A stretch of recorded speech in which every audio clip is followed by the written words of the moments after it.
Usai vonis hakim kasus pembunuhan berencana terhadap Brigadir Yosua, kini Ferdi Sambo CS dilaporkan oleh keluarga almarhum Yosua soal uang Yosua yang hilang setelah tewas ditembak. Selain itu juga terdapat sejumlah barang Yosua yang hingga kini masih belum ditemukan. Untuk membahasnya sudah bergabung bersama kami ayah almarhum Brigadir Yosua, yaitu Samuel Huta Barat, kuasa hukum keluarga almarhum dari Brigadir Yosua, Martin Lukasi Simanjuntak, dan Ketua Harian Kompolnas, Benny Mamoto. Pak Benny, Bang Martin, Pak Samuel, selamat sore. Selamat sore. Iya, baik. Pak Samuel, saya akan ke Anda terlebih dahulu. Apakah sudah ada hasil dari kunjungan dan juga laporan keluarga ke Bares Krim Polri untuk meminta sejumlah barang milik Yosua? Yang pertama saya katakan dulu, waktu kami hari Rabu kalau tidak salah ya, kami berangkat ke Polres Jakarta Selatan melaporkan atas perpindahan uang dari rekening almarhum Yosua yang berada di BNI. Oleh karena itu di pengadilan pun kita sudah mendengar bahwa si RR sudah mengakui bahwa dia yang memindahkan uang tersebut sebanyak 200 juta, 2 kali pemindahan atas perintah dari PC. Dan si Ferdi Sambo mengakui di persidangan bahwa itu uang beliau. Tapi dalam hal ini, almarhum sudah meninggal, dia orang itu masih berani memindahkan uang dari dalamnya. Sedangkan menurut peraturan perundang-undangan, itu kan tidak boleh. Apalagi kami ada hak ahli waris. Jadi kami periksa di sana, di rekening koran dari almarhum sesudah kami sampai di BNI Cibinong, ternyata di sana tidak ada Ferdi Sambo ataupun si Putri memasukkan uang ke rekening almarhum. Adanya di sana pemindahan uang 200 juta 2 tahap. Oleh karena itulah kami melaporkan ke Polres Jakarta Selatan. Dan beberapa barang-barang almarhum yang belum sampai ke tangan kami berupa laptop dan sebagainya. Pak Samuel, berarti ada 2 permintaan ya, kunjungan juga ke Bareskrim, lalu laporan Ferdi Sambo CS mengenai dugaan pencurian uang, pentransferan tanda kutip secara ilegal itu ya. Nah, Pak Samuel, ada uang dilaporkan sekitar 200 juta, tapi apa bukti dari pihak keluarga bahwa 200 juta yang ditransfer ke rekening Ricky Rizal adalah milik Yosua? Ya, kita di persidangan sudah sama-sama menyaksikan pengakuan daripada Ricky Rizal. Dengan bukti itu rekening koran kami ambil dari BNI Cibinong. Di situ tertulis nama RR bahwa dialah yang memindahkan uang dari rekening almarhum Yosua. Di kesaksian orang BNI itu kan mengakui bahwa terjadi pemindahan uang sebanyak 200 juta dengan 2 kali pemindahan. Baik. Apakah pihak keluarga pernah ditransfer sejumlah uang dari rekening milik Yosua oleh Yosua saat ia masih hidup? Kalau terhadap saya tidak pernah ya. Saya rasa almarhum ini sering membantu adiknya waktu masa kuliah di tahun-tahun yang lalu. Ada berapa rekening yang dimiliki Yosua sejauh ini, Pak Samuel? Ada sebanyak 4. Empatnya rekening almarhum Yosua semua sudah kami tutup. Biar jangan terjadi hal-hal yang tidak diinginkan nanti disalahgunakan orang-orang yang tidak bertanggung jawab. Semuanya sudah clear kemarin. Kami tutup bersama tim penasihat hukum kami mendatangi semua bank, semuanya sudah kami tutup. Terakhir kami menutupnya di bank BR yang berada di Mabes Polri. Pak Samuel, kita juga mendengarkan statement dari Ferdi Sambo yang mengakui bahwa uang tersebut 200 juta adalah miliknya. Sementara istri Anda mengatakan harusnya itu menjadi hak bagi ahli waris. Apa bukti yang dimiliki oleh pihak keluarga selain memang rekening itu adalah milik Yosua, bahwa uang yang di dalam situ juga menjadi miliknya Yosua? Tentu dalam hal ini menjadi bukti bagi kami selaku ahli waris itu adalah rekening almarhum Yosua. Almarhum Yosua adalah anak kandung kami. Yang bukti yang otentik sudah kami ambil sebagai surat ahli waris. Sudah kami notariskan ke notaris. Itulah yang kami bawa ke BNI Cibinong untuk membuktikan bahwa kami adalah ahli warisnya. Sedangkan pemasukan uang ke rekening almarhum Yosua tidak ada yang memindahkan si Ferdi Sambo ataupun si Putri. Baik, menurut keterangan pihak bank, uang yang masuk dalam rekening itu ditransfer atau disetor sendiri oleh Yosua. Adakah bukti yang mengatakan itu, Pak Samuel? Dalam hal ini nanti kita datangi lagi BNI. Kami tidak mendetail menanya ke sana. Yang kami ambil kemarin hanyalah rekening koran. Kami teliti di dalamnya tidak ada nama FS ataupun PC di sana mentransfer ke si Joshua. Adanya uang keluar yang diambil oleh si Ricky Rizal. Seandainya pun itu uang dari Ferdi Sambo, seandainya, apakah boleh mengambil secara diam-diam dari rekening orang, apalagi orangnya sudah mati, sedangkan kami kan ada ahli waris. Baik, Pak Samuel, saya akan ke Bang Martin. Bang Martin, pelaporan ini melaporkan ada Ferdi Sambo, ada Putri Chandrawati dan juga Ricky Rizal. Namun tidak ada Kuat Ma'ruf di situ. 3 pelaku ini apa yang mendasari pihak keluarga melaporkan Putri Sambo dan juga Ricky Rizal? Jadi yang pertama begini ya, saya coba perjelas dulu ya status siapa yang harus membuktikan dan siapa yang harus membantah gitu ya. Tadi kalau ditanya apa pembuktian Joshua yang memiliki uang tersebut, yang pertama secara sistem perbankan dan juga keperdataan, siapa yang pemilik nomor rekening, siapa yang memegang rekening terakhir, maka itu kepemilikan dia uangnya gitu ya. Lalu apabila meninggal maka beralih ke hak waris. Nah kemarin di persidangan Ferdi Sambo mengatakan bahwa itu uang Ferdi Sambo. Seharusnya dia bisa membuktikan mana bukti setornya gitu ya. Nah, karena keluarga sudah membuktikan dengan melihat beberapa detail transaksi sampai dengan tanggal 8 Juli tidak ada setoran uang dari Ferdi Sambo dan juga Putri Chandrawati. Azas hukum kita jelas, ya. Actori incubit onus probandi. Siapa yang mendalilkan siapa yang mendalilkan dia yang membuktikan. Nah, kita kenapa melapor? Yang pasti gini. Fakta persidangan Ricky Rizal katanya menguasai handphone milik Joshua. Itu yang pertama, ya. Di handphone tersebut ada sistem mobile banking. Nah, di situ perpindahan uang 100 juta. Menurut Ricky Rizal itu diperintahkan oleh PC, ya. Namun pada saat dikonfrontir, PC mengatakan dia tidak pernah memerintahkan.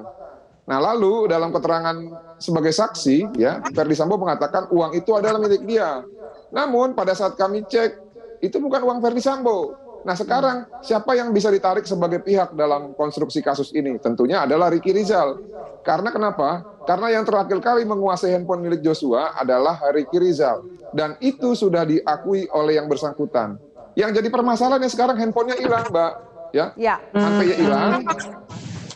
Halo? Bang Martin, handphone yang hilang ini, yang di dalamnya ada mobile banking ini, yang dilakukan oleh Ricky Rizal, bukan menjadi handphone atau telepon genggam yang diminta keluarga dikembalikan. Itu 2 handphone yang berbeda ya. Saya mencoba mengklarifikasi.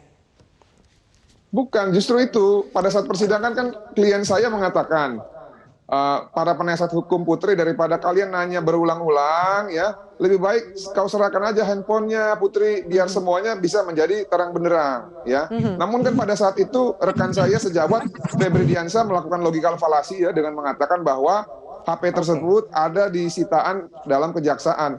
Faktanya tidak ada sampai sekarang.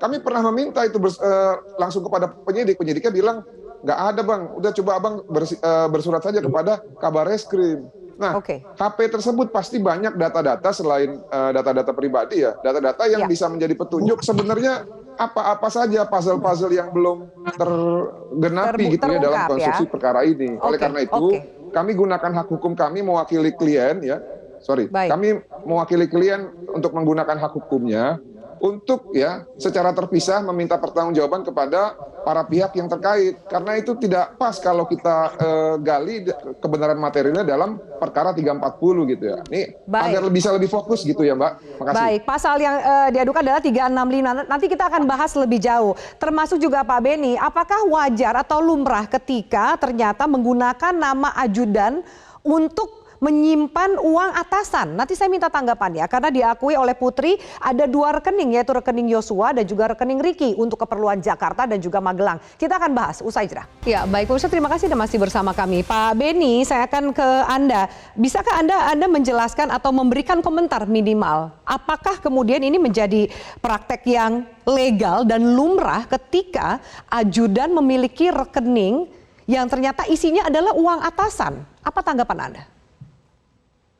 Yang pertama tentunya masing-masing atasan atau pejabat punya cara sendiri ya.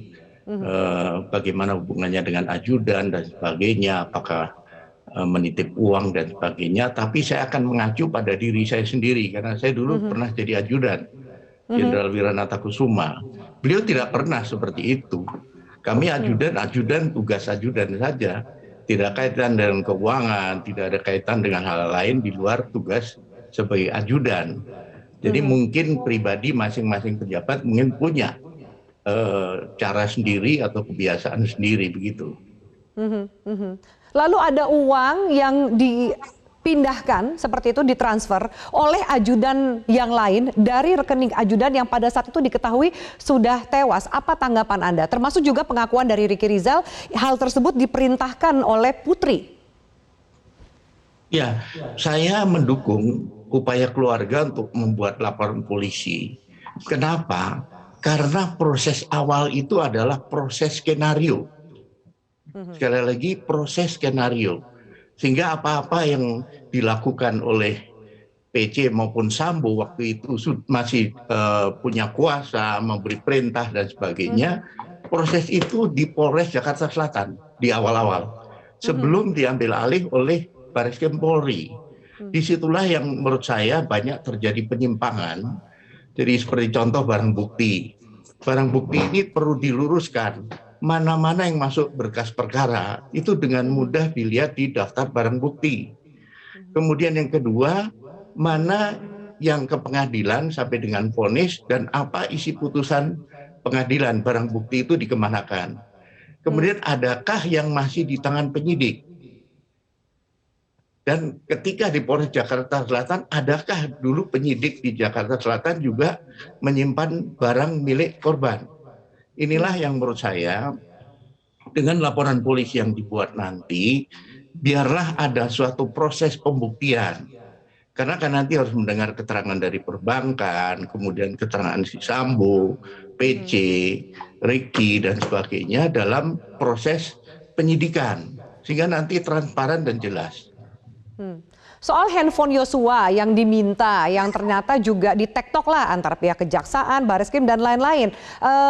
Siapa yang harusnya bertanggung jawab dengan statement tadi Bang Martin bahwa sebenarnya mereka juga sudah melakukan upaya minimal untuk meminta handphone dari Yosua untuk dikembalikan. Namun sampai saat ini barangnya masih belum diketahui keberadaannya, Pak Beni.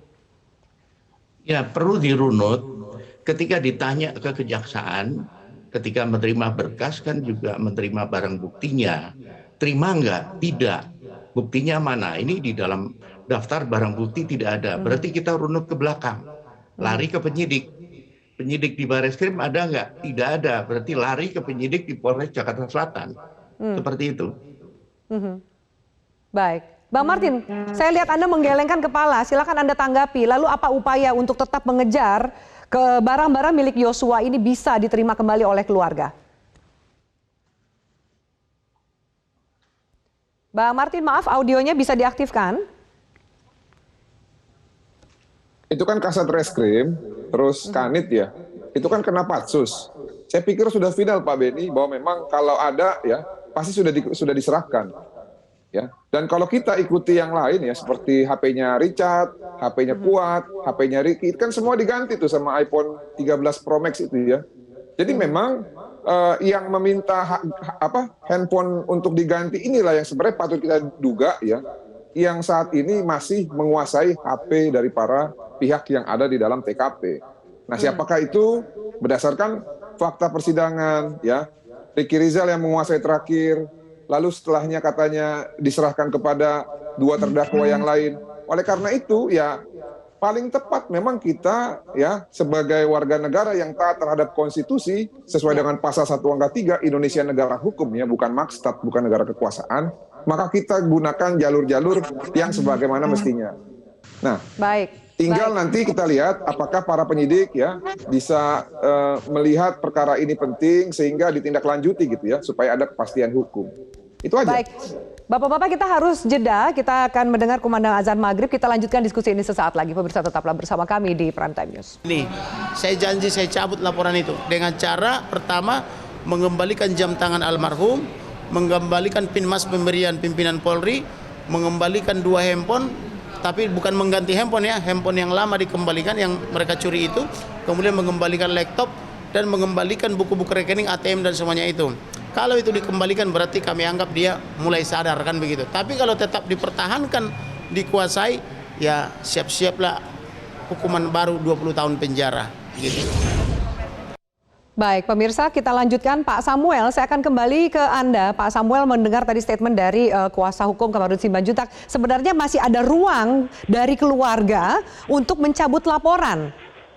Bagaimana Anda menjelaskan ini? Sejauh mana itikat ini ditawarkan kepada pihak terlapor, yaitu Sambo, kemudian Putri, dan juga Ricky Rizal? Ya, seperti yang dikatakan oleh tim kuasa hukum kita, Pak Komarudin kemarin di Jakarta, bahwa dia punya statement, kami memberi kesempatan bagi mereka untuk bertobat soal hal laporan kemarin. Apabila orang itu mengembalikan ataupun mengasih tahu siapa yang sebenarnya mengambil dan siapa yang merusak barang-barang almarhum, seperti yang dikatakan oleh Ketua Penasihat Hukum kita mencabut itu pengaduan. Tapi mungkin melihat di situasi dan juga perjalanan panjang sidang, sepertinya itu akan kecil kemungkinan dilakukan. Berarti apa langkah dari keluarga sambil menunggu penawaran itu direspon oleh pihak Sambo, Putri, dan Ricky Rizal? Ya tentu kita harus mengikuti arahan-arahan dari penasihat hukum kita soal langkah-langkah ya. Kita kan sudah punya penasihat hukum, tidak bisa lagi kita untuk melakukan langkah sendiri-sendiri. Apa arahan dari penasihat hukum nanti, ya itulah yang kita musyawarahkan bersama.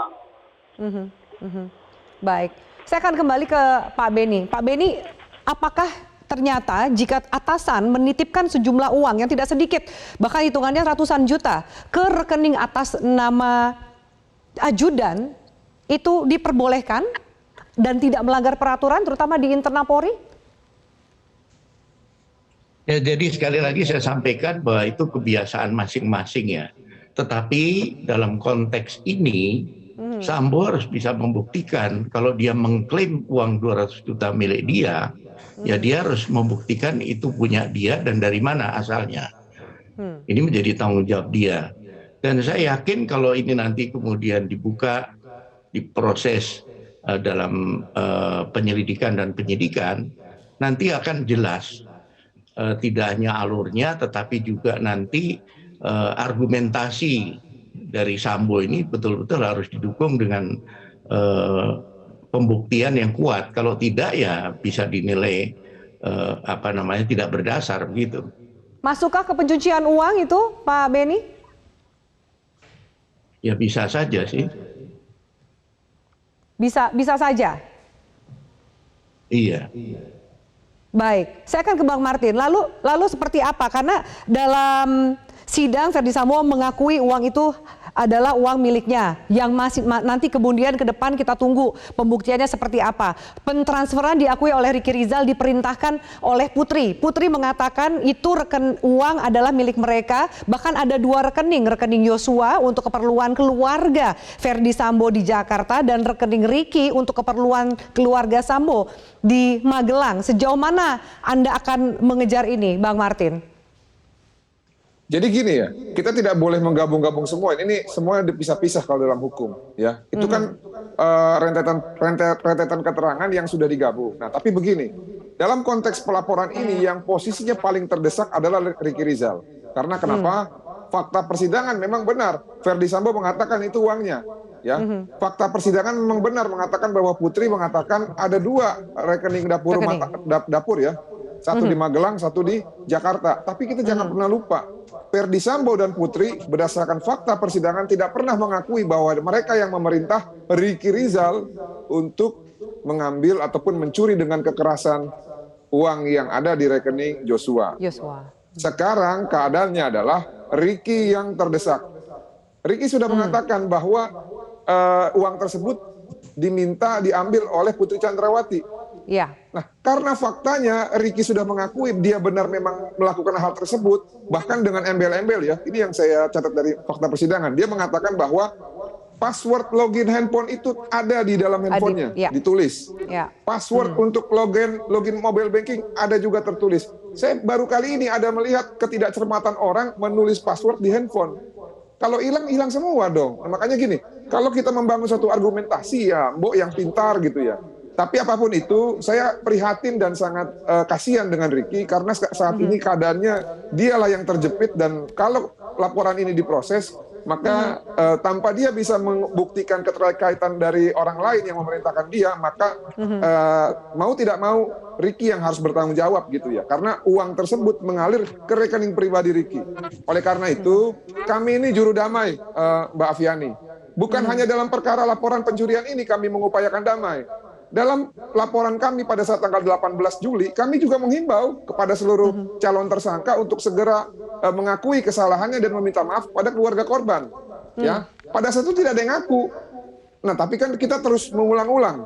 Bahkan pada saat sudah jadi tersangka tetap kita ulang-ulang. Ayo ngaku, ayo minta maaf, ayo sesali perbuatannya.